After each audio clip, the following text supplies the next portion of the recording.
Right.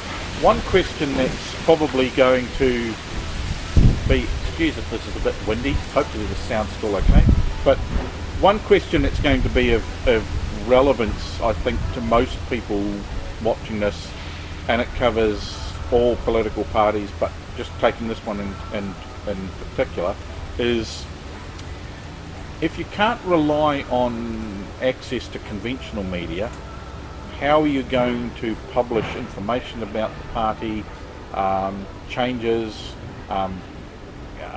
meetings, anything to do with the party and what it's doing? How are you going to have that published if you can't rely on conventional media? Because, to be honest, conventional media is going the way of the dodo at the moment. Yeah, it's because it's not timely. Yeah. As soon as something happens, they have to publish, and there is a time frame before the time of the event and the time that information is disseminated. Whereas with millennial media, it's really quick, interactive. It happens immediately. Yeah, you just look at live streaming is so common now. People live stream everything, just about. You know. Correct. So what we're looking to do is to establish a website. It's under construction at the moment, and we're establishing a Facebook that's under construction at the moment. And we're also reliant on people like you, Lance, who take the time to do these videos and actually post them to enable the general public to make inquiries. And that's the most effective way we have at the moment of disseminating information regarding the political party and its values and its policies. Again, the conventional media, I don't have access. I don't know anybody within that media, and we're not we're just a new political party.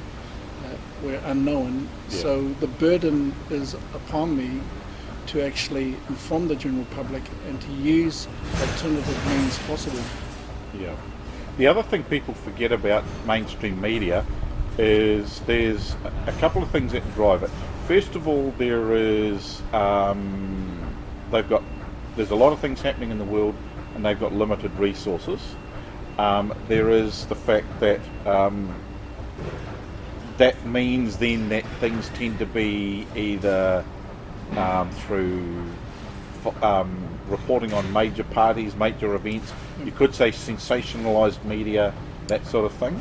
Then there's the fact that mainstream media, for good or bad, is filtered through a corporate bureaucracy where if a media giant has a political agenda, be it political or otherwise, they will restrict what they publish to some degree, or the angle it's published from. Now, some people who have watched some of my stuff, for instance, will realise that a lot of what I'm doing is completely unfiltered. My question time with councillors, and in particular the mayor that I do every now and again, even he knows that's live stream, and there's no filtering, there's no editing, there's nothing like that done to it. It's just put out there for people to see. During election time, same thing.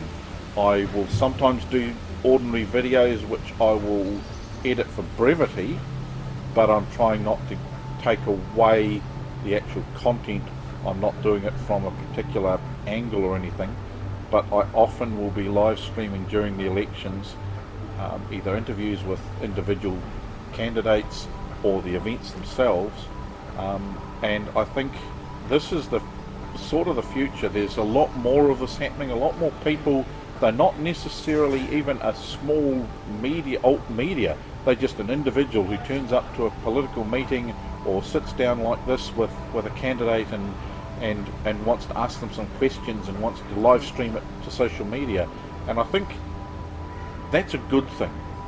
I know some people have a bit of an issue with social media at the moment because some things have happened that are bad, but I think it's like any tool. It's got its good and its bad side, and it's up to us to choose how we use that tool. And I think so far the majority of it's been positive. You may not always agree with what someone puts out there because it might not fit with your political views or whatever, but it is what someone's putting out there for you to view. Often it's raw, it's quite often unedited, it's not filtered through someone checking to see whether this fits with our criteria or anything like that, or our political views. It's sitting down with a candidate, asking some questions, getting some input, getting a reply, bang, you've seen it. If you either like it or you don't, or you comment or you question or whatever happens. But the thing is, it's not edited to fit my views, it's just your views. I'm not editing out the bits I don't like, I'm showing the whole lot. And if you don't like it, you don't like it. If you like it, you like it.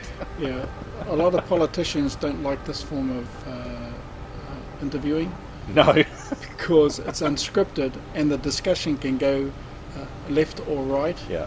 And if you're unprepared for a question that you don't know the answer to, it can go really belly up, pear-shaped, really quickly. Often I do things like I will often, with certain politicians, different times when I'm planning something ahead, I will give the politician a general idea of what I want to talk about if it's a particular issue, but exactly what I ask will be off the cuff.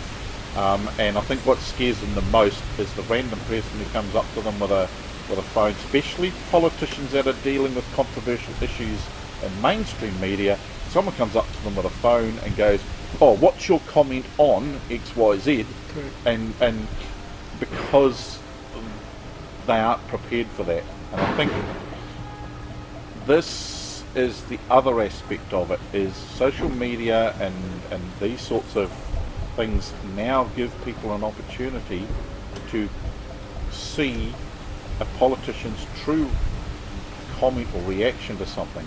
Because if I ask you a question and you avoid that question, that tells the viewer a lot.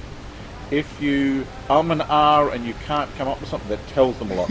If you come up with an answer and you're able to have a conversation without any great thought or pause, or people can see that the comments, the response is honest and from the heart, and they can go, oh, okay, they can rely on that a bit better. Whereas we know filming someone in a studio, at a TV studio, that's probably about the fourth or fifth take edited together. Right.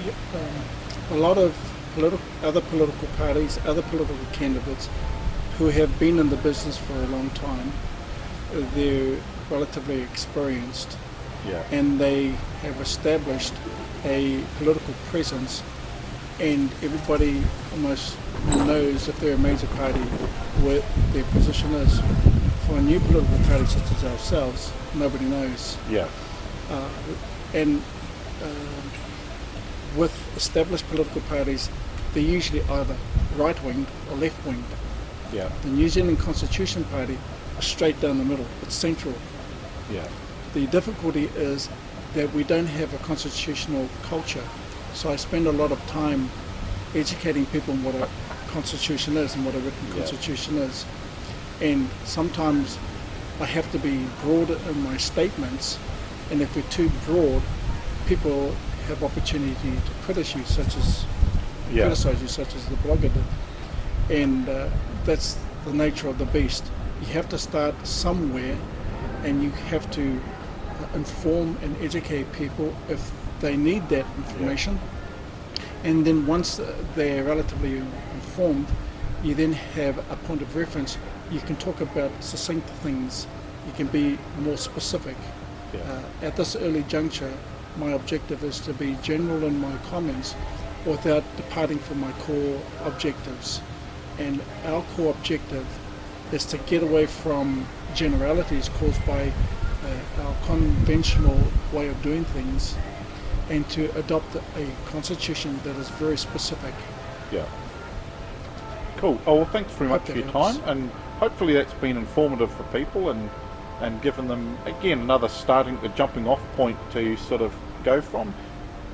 Some people it may resonate with, some people it may not, but that's the nature of what we're doing, is creating inquiry, getting people to be curious and want to know more. And so thanks very much for your time. Thank you. And people will get to see some more of this in the near future. Thanks, Lance.